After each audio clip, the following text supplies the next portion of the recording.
గొప్పదో. మనం వృద్ధిలోకి రావాలి, మన పిల్లలు వృద్ధిలోకి రావాలి, మన వంశం వృద్ధిలోకి రావాలి అంటే ఇటువంటి శ్లోకం చదివి ప్రదక్షిణం చేసి మీరు ₹1 వేయండి చాలు.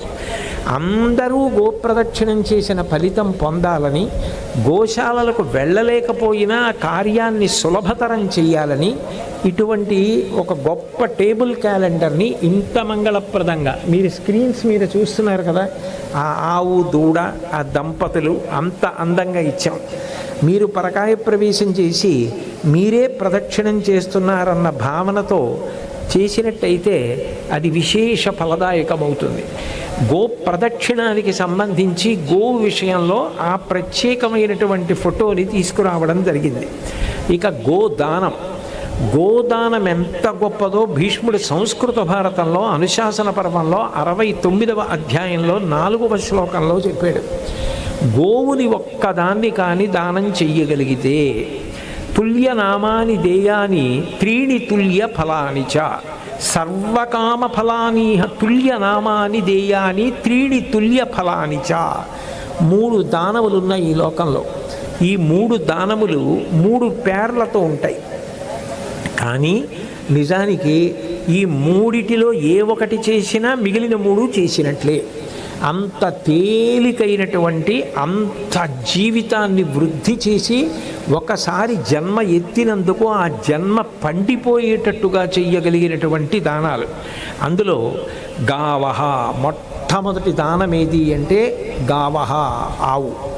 ఎందుచేతనంటే గోవుని దానం చేశారు అంటే జీవనదానం చేసినట్టు. ఆవు పాలు తాగాడనుకోండి, ఆవు పాలు సమీకృత ఆహారం.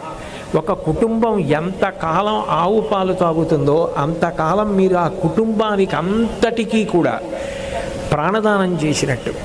మీరు ఆవు పాలు ఆ ఇంట్లో ఉన్న పిల్లలు త్రాగటానికి అవకాశం కల్పించారనుకోండి, విశేషమైనటువంటి మేధో సంపత్తి. నేను ఈ మధ్యనే ఒక పుస్తకం చదివాను. ఆ పుస్తకంలో ఒక ప్రయోగం గురించి రాశారు. మిగిలిన ఏ జంతు సంతానం కన్నా ఆవు యొక్క దూడని 150 ఆవుల్లోంచి ఒక దూడ నిన్న పుట్టిన దాన్ని ఇవాళ దూరంగా తీసుకెళ్ళి మళ్ళీ వదిలితే అది పరిగెత్తుకుంటూ తల్లి దగ్గరికి వెళ్ళిపోతుంది. దానికి ఉన్నంత మేధస్సు, దానికి ఉన్నంత జ్ఞాపక శక్తి, దానికి ఉన్నంత ఉత్సాహం ఎక్కడ ఉండదు. ఆవు పాలు ఎముకల పటుత్వానికి కూడా అంత గొప్పవి. ఆవు పాలలో లేని ఔషధ గుణం ఎక్కడా ఉండదు. అంత గొప్పవి ఆవు పాలు. అన్నిటినీ మించి విశేషమైనటువంటి సత్వగుణం, రజోగుణం తమోగుణం లేకుండా, అనవసరపు విషయాల జోలికి వెళ్లకుండా, పిల్లలు ప్రశాంతంగా ఉండడం, బాగా చదువుకోవడం, తల్లిదండ్రుల మాట వినడం, ఇటువంటివన్నీ కూడా ఆహారము చేత కూడా ఫలితాన్ని ఇస్తాయి. అంత గొప్ప ఆహారం ఆవు పాలు. అంత గొప్ప పాలు ఇవ్వగలిగినది. ప్రదక్షిణం చేసినంత మాత్రం చేత వృద్ధినివ్వగలిగినది. చూసినంత మాత్రం చేత పాప భంజనం చేయగలిగినది. దాని గురించి మాట్లాడితే చాలన్నాడు భీష్ముడు. అంత గొప్పది గోవు అన్నాడు. అటువంటి గో, దానితో పాటుగా పృథ్వీ భూమి కూడా అంతే. మీరు ఎవరికైనా భూమి ఇచ్చారనుకోండి, ఆ భూమి ఒక్కటే ఇచ్చినట్టు కాదు, ఆ భూమిలో వచ్చిన పంట ఆ ఇంట్లో ఉన్న వాళ్ళందరూ తిని బ్రతుకుతారు. అందుకని వాళ్ళకి జీవనదానం చేశారు. వాళ్ళు నివాసం ఉంటారు, అందుకని నివాసదానం చేశారు. అందులో ఏదైనా దొరికిందనుకోండి అది వాళ్ళకి చెందుతుంది. ఐశ్వర్యదానం చేసిన వారు అవుతారు. సరస్వతి, ఎవరికైనా చదువు చెప్పించారనుకోండి, ఇక ఆ వ్యక్తి జీవితాంతం కూడా తాను చదువుకున్నటువంటి చదువుని ఆధారం చేసుకొని వృద్ధిలోకి వచ్చి సంపాదించుకొని తాను బ్రతికి తన కుటుంబాన్నంతటినీ కూడా బ్రతికించుకుంటాడు.